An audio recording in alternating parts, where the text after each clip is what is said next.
Hi, I'm Shashank Bhargav, and you're listening to Three Things, the Indian Express news show.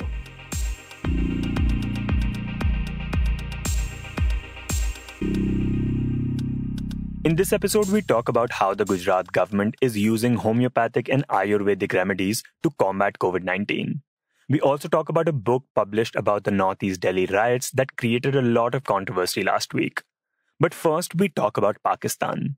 Last week, for the first time, Pakistan ended up acknowledging the presence of fugitive terrorist Dawood Ibrahim in the country, something that it had been denying for years. Dawood, who's been on India's most wanted list, is accused of, among other things, the 1993 serial blast in Mumbai that killed 257 people and injured nearly 713. In this segment, Shubhajit Roy, Indian Express's associate editor who covers matters of foreign affairs for the paper, joins us to talk about why Pakistan ended up acknowledging his presence. So, Pakistan is sort of under pressure from the global terrorist financing watchdog, which is called the Financial Action Task Force, from implementing and taking action against terrorist financing and terrorism in general. Now, it has to comply all the sort of action points and tick the boxes before its case comes up for review next month. Now, before that happens, the Pakistan Foreign Ministry last week came out with a Gazette notification which listed all the terrorists who were pertaining to Pakistan. The terrorists were the ones that the United Nations Security Council has listed as terrorists over the last several decades. The United Nations Security Council, or UNSC, is one of the principal organs of the United Nations, which is charged with ensuring international peace and security. So, because Dawood Ibrahim has been on the UN Security Council's list of sanctioned terrorists since 2003, Pakistan this time decided to sort of come up with this Gazette notification, which had his name and his other details, which basically has his name, his date of birth, his aliases. He has some 9 Indian passports, their numbers, 5 Pakistani passports, their numbers, and also his residential address, which, according to the UN Security Council list, is listed in Karachi in Pakistan. Now, this is what India has been contending for almost 30 years now, that Pakistan has been sheltering him since he left India after the 1993 serial blast in Mumbai, something that Pakistan, of course, has been denying. So in this context, his name coming up and his name and his entire detail, his entire biography, as per the UN Security Council list, being reproduced in the Pakistan Foreign Ministry's Gazette notification, that's why it is important, and that's why India took note of it, and Pakistan is right now under pressure because it's going to face the sort of review at the FATF, and this particular process has been on for the last 2 years. So before it gets blacklisted, or to escape that kind of scenario, Pakistan possibly took this step. Pakistan has been on the Financial Action Task Force's grey list since 2018. Since then, it has been asked to work on a 27-point action plan. Essentially, how do you stop terrorist financing? How do you make sure that people who are on the list of sanctioned terrorists, their assets are frozen, their movement is curtailed, they can't leave Pakistan, get in or get out of Pakistan. There are also restrictions on how the assets are frozen. Then they shouldn't be able to procure weapons. So a whole list of things that it needs to do. So by putting a person like Dawood Ibrahim or Lashkar-e-Taiba chief Hafiz Saeed or Zakir Rahman Lagvi, who was the operations head, in fact, behind the 26/11 Mumbai terror attacks, and people like them, it is basically denying these terrorists who are on the UN Security Council's list, denying them safe haven, denying them access to funds, denying them access to weapons, and curbing their movement, essentially making sure their umbilical cord in terms of financing, weaponry, and any movement is completely curtailed. So far, though, Pakistan has only fulfilled half of the things on the list. Now, coming back to the Gazette notification that Pakistan issued and which lists Dawood Ibrahim, Shubhajit says that the important thing to note about it is that it is almost the exact copy of the UN Security Council list. And there have been some minor changes that have been made, which gives elbow room to Pakistan to keep the deniability route open that Dawood Ibrahim is not present in Pakistan. And this is the opportunity that Pakistan, rather unsurprisingly, did in fact avail on Sunday, when it stepped back from acknowledging that Dawood Ibrahim is in fact in Pakistan. To better understand how Pakistan is being able to do this, Shubhajit points to details that are mentioned about Dawood in the original Gazette notification, like his address, his aliases, and his passport details. Now, in passport details, there are 9 Indian passport numbers that are listed against his name. And there are 5 Pakistani passports which are listed against his name with passport numbers.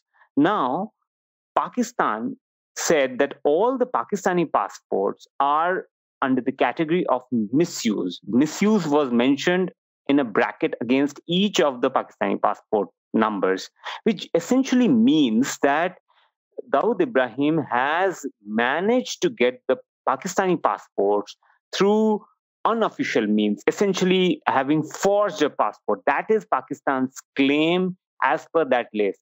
Because if he's not got it through official channels, through official means, through legal means, that gives Pakistan government that room for deniability. And that is exactly what it did day after it came out in the open, that they have declared or acknowledged for the first time that Dawood lives and stays in Pakistan. So this use of the word misuse against the entry of each of the Pakistani passport numbers is key to their deniability. Like Shubhajit mentioned earlier, Pakistan right now seems to be concerned about getting blacklisted by the Financial Action Task Force, which countries like Iran and North Korea already have been. Getting blacklisted severely hampers your ability to get international funds from multinational companies or lending agencies.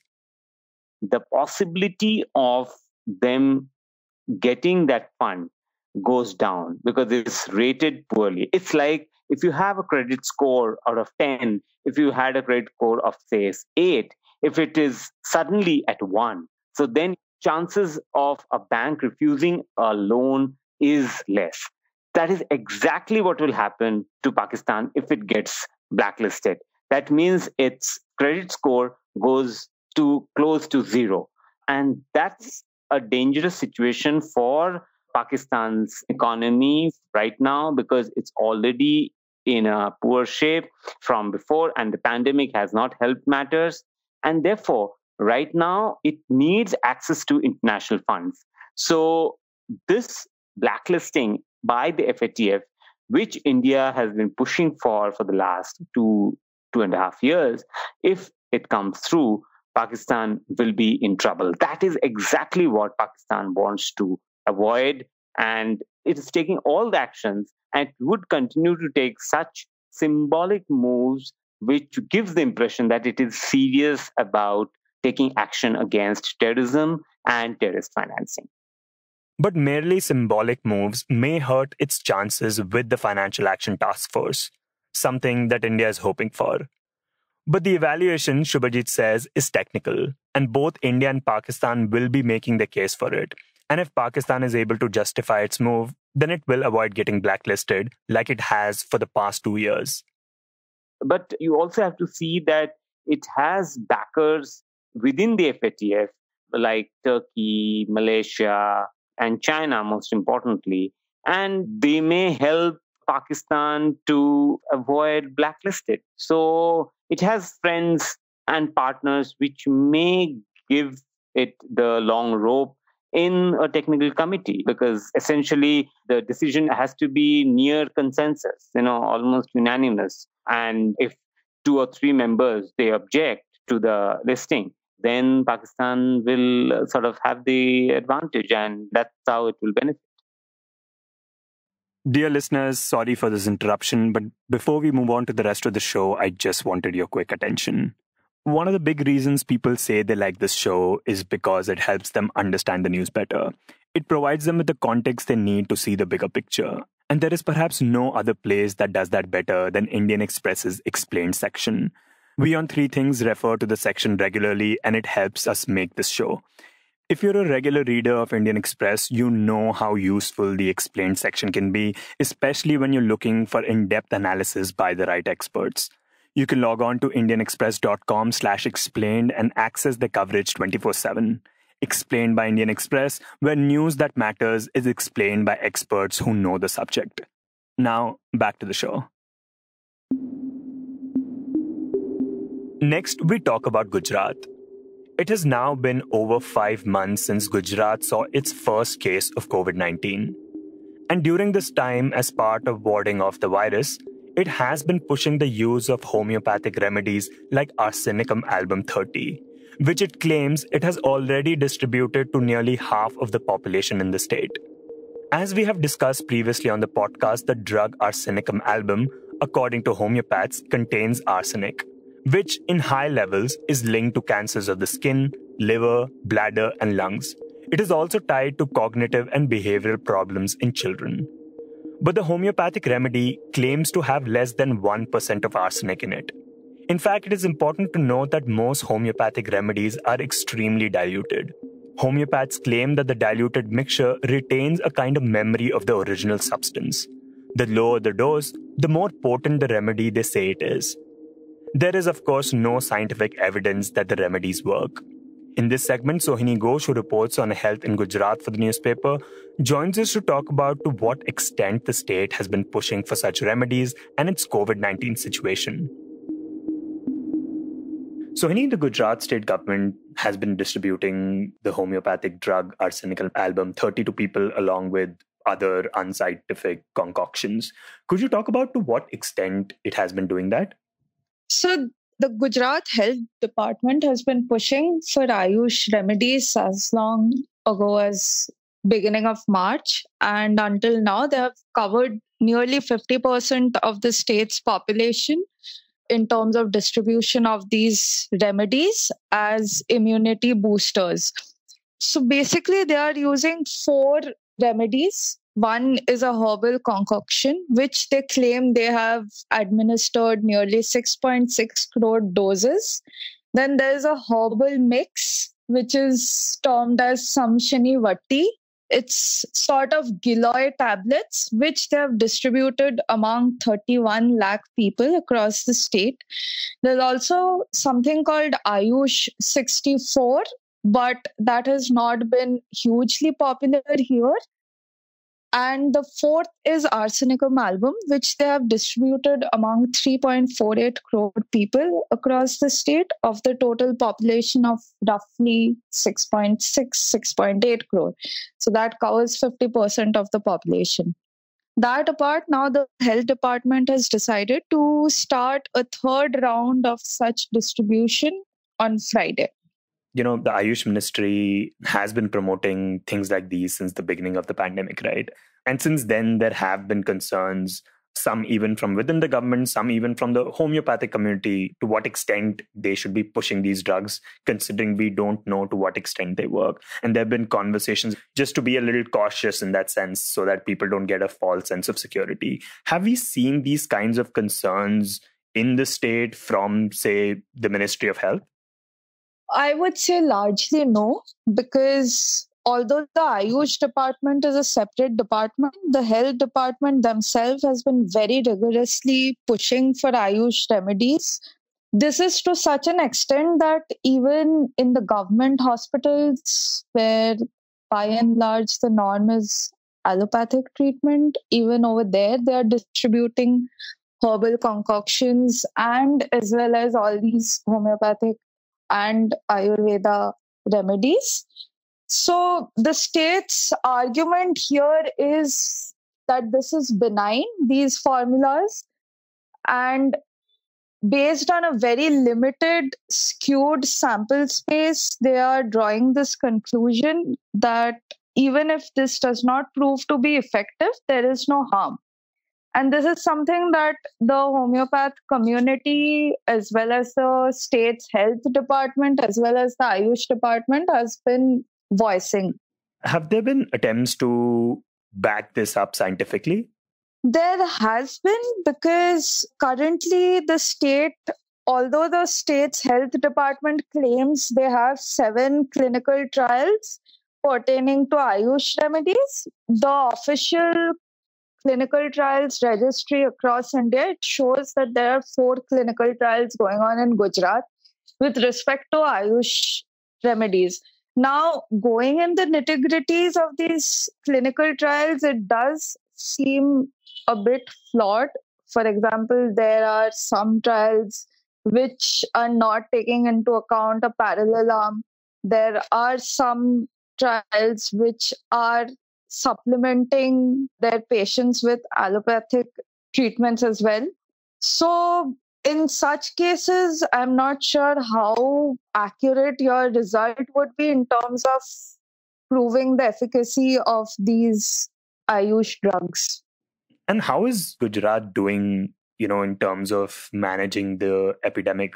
In May, it had the second highest number of COVID-19 cases. The High Court had criticized its handling, had even called a civic hospital a dungeon. What do we know about how things are right now?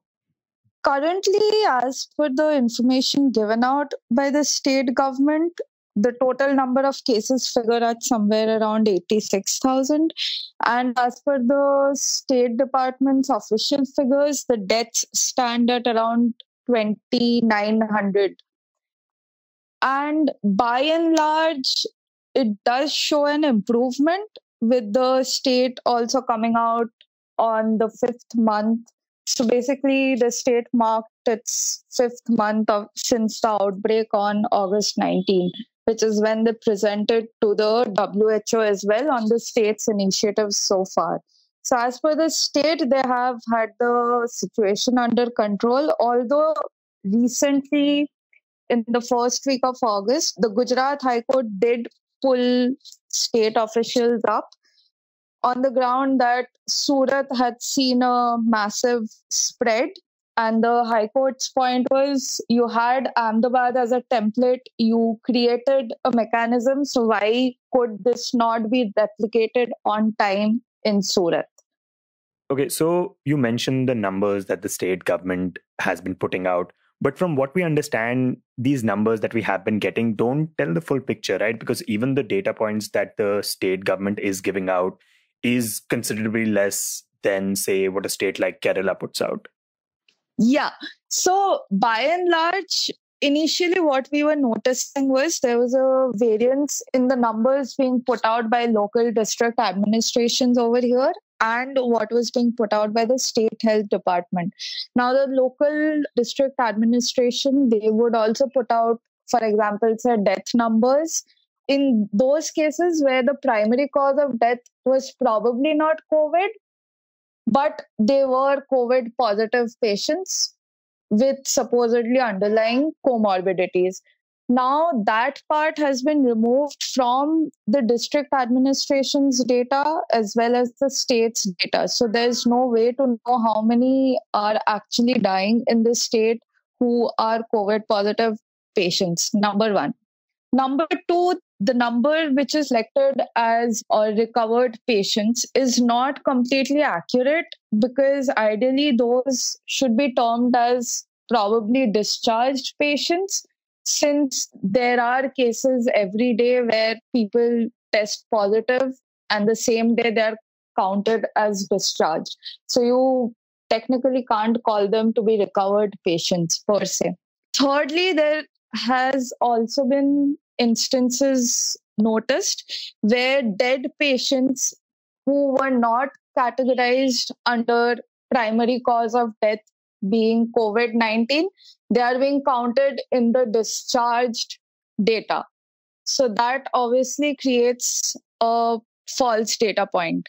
Another point that is there is the bifurcation of testing data, because since the past 1 month, since last week of July and first week of August, the state has started testing a lot in terms of antigen tests and have maintained their RT-PCR tests to be constant or fewer. But there's no way of knowing this because there's no bifurcation given by the state on this number.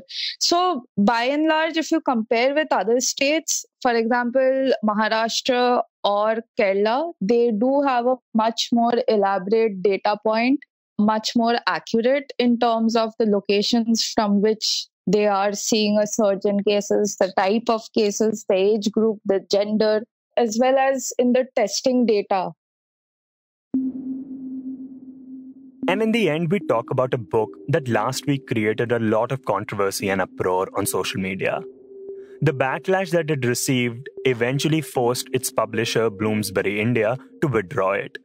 The book in question is about the riots that took place in northeast Delhi in February, in which 53 people were killed. In this segment, Aranya Shankar, who reported on the controversy, tells us about it. So the book at the center of it all is a book called Delhi Riots 2020, The Untold Story. Now, this was supposed to be published by Bloomsbury India, and it has been written by two DU teachers, Sonali Chitalkar and Prerna Malhotra, and an advocate called Monica Arora. Now, they're all part of a group for intellectuals and academicians. And what basically started the controversy was not the book itself, actually, but the launch event of the book. Because the guest of honor for that launch event was BJP leader Kapil Mishra. Kapil Mishra's role in the Delhi riots has been under question. Just a day before the riots began, Mishra had given speech in northeast Delhi, giving an ultimatum to the Delhi police to get roads cleared of the anti-CAA protesters in the area. This is around the time that the US President Donald Trump was visiting New Delhi, and he mentions that in his speech. He said that they will wait till Trump leaves, but if by then people aren't cleared, then they won't even listen to the police and will take matters into their own hands. हमारे सामने खड़े हैं मैं आप सबके behalf पे ये बात कह रहा हूं ट्रंप के जाने तक तो हम शांति से जा रहे हैं लेकिन उसके बाद हम आपकी भी नहीं सुनेंगे अगर रास्ते खाली नहीं हुए तो ठीक है This is why his presence at the book launch was questioned. This is what created the initial buzz on social media. So on the day of the launch itself, the launch proceeded as per the plan. But Bloomsbury put out a statement saying that they are now going to be withdrawing the publication of the book. One of the reasons they gave for withdrawing the book is that the pre-launch would have not been approved by the publishers because of the participation of certain people, and they did not really name who they were referring to. The claim that they didn't know about the launch was something that the authors later confirmed as well. But it was not just the presence of Kapil Mishra at the launch. The content of the book is controversial as well. The summary of the book is that there is a direct link between the anti-CAA protests that were happening in the city December onwards, especially in campuses like Jamia and JNU, and even outside the city like AMU, the speeches being made by people there. So they've kind of said everyone from, say, Umar Khalid to Sharjeel Imam to AIMIM leader Waris Pathan, even people in the AAP government, whether it's Amanatullah Khan. So they kind of say that the speeches being made by these people and their presence at these protests is what led to the riots. And the terminology they've used for these people is jihadis and urban naxals. These are the two terms you see used very liberally again and again through the book. So while they also don't really go into the details of which community started it first, there is a part in the book that clearly says that at Shiv Vihar, the first attack was made by Muslims. And there are instances they've cited in the book to say that a woman in a burqa took out a knife from under her burqa. So there are all these kinds of indirect references which kind of lead you to think a certain way. Aranya says that the book also mentions so-called facts in their report, which haven't come out in any news story. So, for example, they talk very confidently about sharpshooters and trained kind of shooters being involved in the riots and school buildings being used. One of the teachers told me that that kind of a setup could only be planned by commandos. But they don't really have any evidence to support their claim. The only thing that they're saying is the structure seemed like that. And no news report has ever mentioned presence of sharpshooters in the Delhi riots. So even factually, the book is kind of suspect. The book also claims that the Delhi police didn't have any anti-Muslim role in the riots. We do, however, know from ground reports that mobs operated right under the nose of the police, and members of the minority community have claimed that police did not do timely intervention. What's interesting and what kind of explains why they decided to call Kapil Mishra for the launch is that Kapil Mishra's part, his speech or his whatever alleged role in instigating the riot is just a sort of passing mention. And what the book has said about that is that he came to the spot on February 23rd, so the day before the riot started, and everybody sang bhajans. And then later at Chandbagh, which is a separate place, the riot started. So there's no sort of link drawn, or forget about any kind of link. They haven't gone into any depth of his speech, while they have sort of threadbare discussed speeches by other people made in cities, not Delhi, to say that those directly were responsible for the riots. The book, like mentioned earlier, was withdrawn by Bloomsbury India. But on Sunday, the authors claimed that they were never officially informed about the decision. So yesterday, all three authors wrote to Bloomsbury. They called it a notice, and they said that, this move of withdrawing the book actually invites civil and criminal liability against the publishers.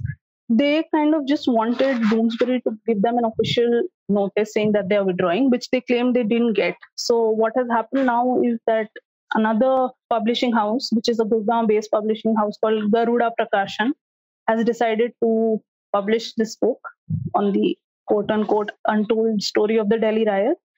And that's where it's going. I mean, Bloomsbury has still maintained silence. They haven't responded to questions on whether they informed the authors, whether it's being withdrawn. They haven't responded to, the authors have also said that the e-invite of the launch event was in the public domain. And Bloomsbury never wrote to them saying that they had an objection with anybody being called. So these are allegations that Bloomsbury is yet to respond. But now, the withdrawal of the book has created a controversy too. A section of people now saying where is the freedom of expression, and those who claim to be upholders of freedom of expression are the ones who are now harbinging on it. So one side is saying that in the name of freedom of expression, you cannot print fiction as facts. You can't write completely, made up things and say it's a fact-finding report. That is one section. Then there is another sort of liberal section which does agree with them. Even though they don't agree with the content of the book, they are saying that, the publishing house should not have withdrawn. One thing is important, that there are questions being raised even by people who do not agree with the content of the book and think that it is whatever, malicious or communal, whatever. There's a question mark on Bloomsbury because they have, this is a point even the authors made, that they went through several drafts of the book before they decided to publish it. So if it was that they had a problem with the content, why did they realize it so late?